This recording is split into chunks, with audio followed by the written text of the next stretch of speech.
While the best, most feature-rich smartphones of 2020 look like this, or this, the most exciting, more talked about ones are those that fold. And in the realm of foldable phones, these two are the newest ones. But which one is better? I'm sure you've seen many spec comparisons on YouTube, but what are they like in the real world? Hey guys, happy weekend. It's a surprisingly warm and pleasant day here in New York, and because it's the weekend, MICHAELJOSH in 2020 says, take some time off. But I have a Galaxy Z Flip versus Moto Razr video to finish, and I'm flying to Europe tomorrow, so I need to get it done today. MICHAELJOSH in 2020, however, also knows that it's important to spend time with his friends, and my friends are actually doing a pizza crawl today, so I figured, why not join them? They're all tech journalists, some of them have the phone, so why not join them, have some pizza, but also do the video at the same time. So the phones are in my pocket, I have some lactate pills, and my friends are right there. Let's do this. Fasten your seatbelts, folks. This is Moto Razr versus the Galaxy Z Flip. Before we begin, a tale of the tape. This is the Moto Razr, a reimagined version of the iconic Motorola Razr flip phone from many, many years ago. Announced November 2019, went on sale January 2020, price just a penny under $1,500.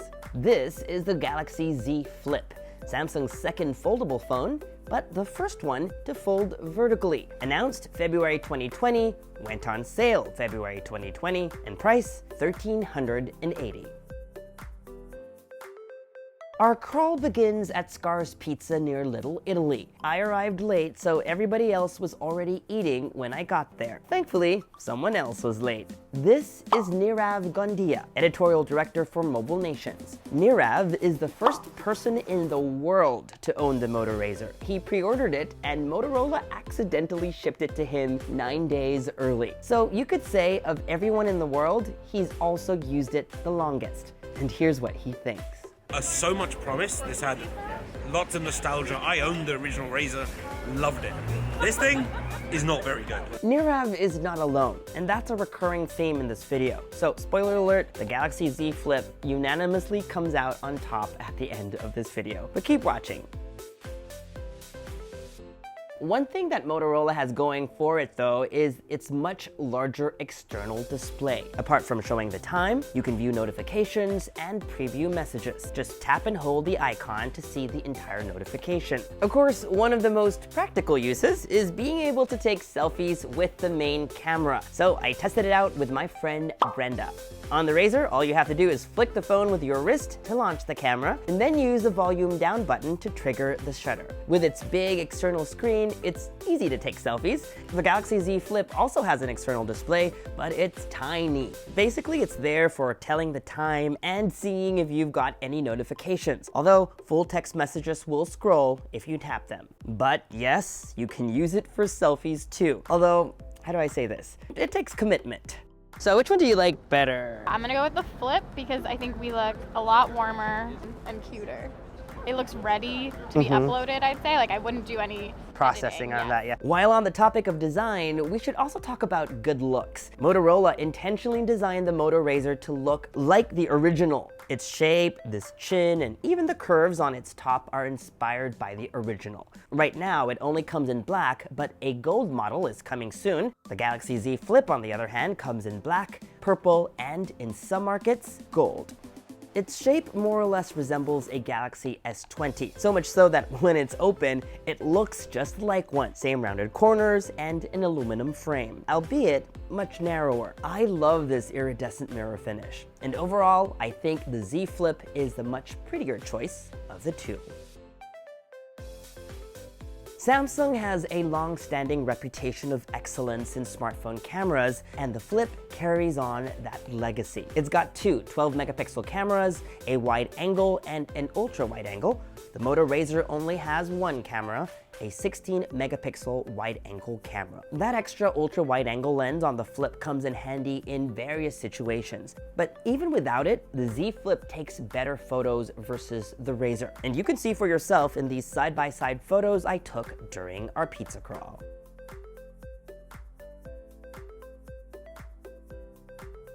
Video performance is better on the Flip 2. Now that I've watched it back, video stabilization on the Flip is much more superior. Time to test out the video quality and the stabilization. It's not as bad using the main camera, but the difference is still obvious.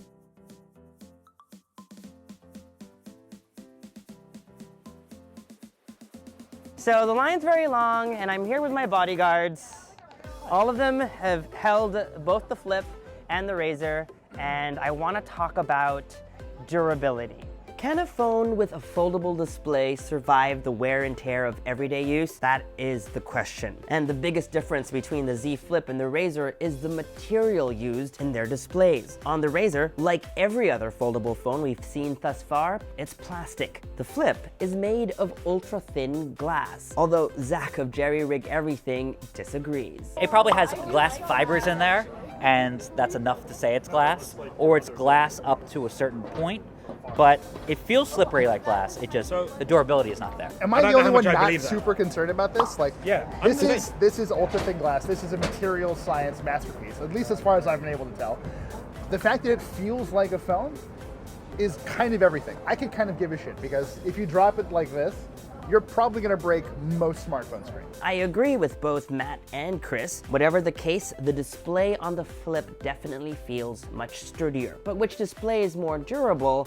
Perhaps only time will tell. We do also need to talk about the hinge design too, right? The Razr, when you closed it, the entire panel would lift up off the body of the phone. Yes. That's a possible area of ingress for pocket shmuts, for debris, whatever. Right. We just don't have that here. Chris is right. And as impressive as foldable displays are, probably more impressive, and not to mention more important, is the hinge mechanism. Each company has a different approach. Motorola calls theirs a zero gap hinge, so when closed, there's hardly any space sandwiched between the folded display. When the phone is closed, the display forms a teardrop shape, and it's tucked inside the hinge. Thanks to this hinge design, when opened, the Razr doesn't have a crease in the middle. It also allows the phone to be thinner overall. There's a certain peculiarity about the design. It's almost like the hinges are exposed. You can even see parts of the display lift up as the phone is being shut, and parts of it tucking away into the lip. And while the crease isn't as visible or as pronounced as on the Flip, the entire display feels like a sheet of plastic hovers on top of the phone. So much so that when you swipe up and down, you can feel pockets of air or hollow spaces underneath. You can hear it too, even with gentle swipes or when you tap on it. What's more disturbing is the creaking sound from the hinge, and it's pretty loud. Motorola actually released a statement saying they stand by the durability of the phone and that the sounds do not affect the quality of the product. Maybe just the experience. I think the more important thing is the feel. And I was playing a game on the Razr, and you start to press the gas pedal in this racing game, and all of a sudden I felt my finger go through the plastic. Samsung, on the other hand, took what it learned from the Galaxy Fold and applied it to the Flip. This updated hinge is called the Hideaway hinge, and it uses a dual cam mechanism. I had to look this up, but cams are rotating or sliding pieces in mechanical linkages. This allows the Flip to not only fold and unfold, but also stay put at a 90-degree angle. Inside, there are bristles that brush away dust or lint that might get trapped. Perfect, especially if you're a messy fellow. I put the Razr in my pocket, took it out, and along that edge of the screen Yeah, with that your gap. Razr was filthy. Yeah, but it literally had this. And instead of an exposed hinge like on the Razr, there's a cap here, the new addition we first saw on the revised Fold. Just like on the Fold, when the Flip is open, the crease is visible, and it was visible out of the box. Speaking of which, you can watch the rest of our unboxing by clicking here. You can feel that crease too, and it's very pronounced. My biggest complaint about the display on the Flip, actually. There's something, however, about the way Samsung stretches the display. It's the same way on the Fold too. It's got more tension, so much so that this part feels stretched out all the way and doesn't suffer from that same feeling you get on the Razr that Matt complained about, where it feels like a loose sheet of plastic on top of something. To me at least, this gives my subconscious peace of mind and me a little more confidence in the structural integrity of the device, even if possibly both hinge mechanisms and displays are equally as durable. Samsung promises 200,000 folds. That's about 182 times a day for 3 years, which sounds like more than enough. Oh, and I didn't forget the most important thing. On Instagram, John Proctor asks, can you end calls by sassily flipping it shut? Opening it, easy on the Razr, Razr. far and away. Snapping it closed.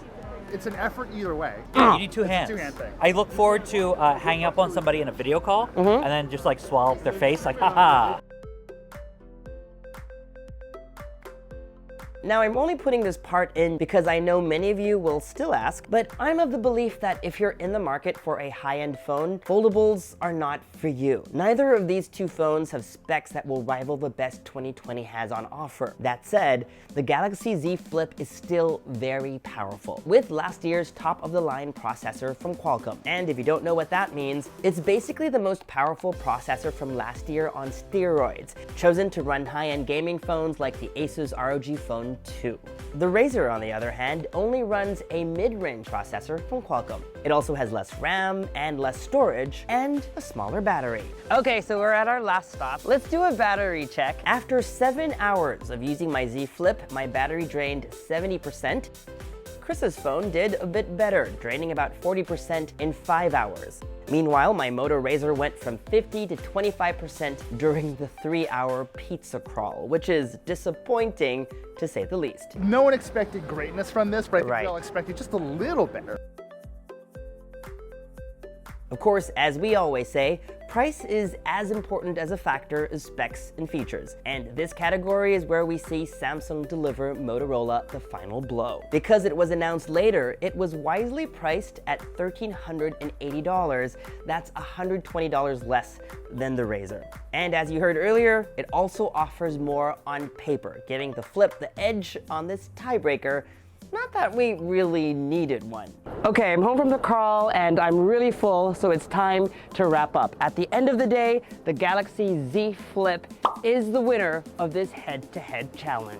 I'd only recommend the Moto Razr to those wanting to satisfy their retro cravings. Maybe they really loved their old Motorola Razr and want a reincarnated version that can do everything you expect from a phone in 2020.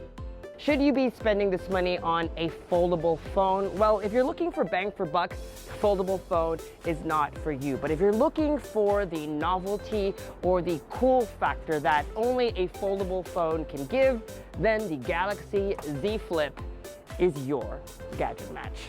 Well, that's the end of this video, folks. You know the drill. Subscribe to our YouTube channel. Hit that bell icon so that you get notified every time we post a new video. Follow us on social media for all the behind-the-scenes fun stuff. And as always, make GadgetMatch.com your daily habit. Until the next video, I'm Michael Josh. Thanks for dropping by.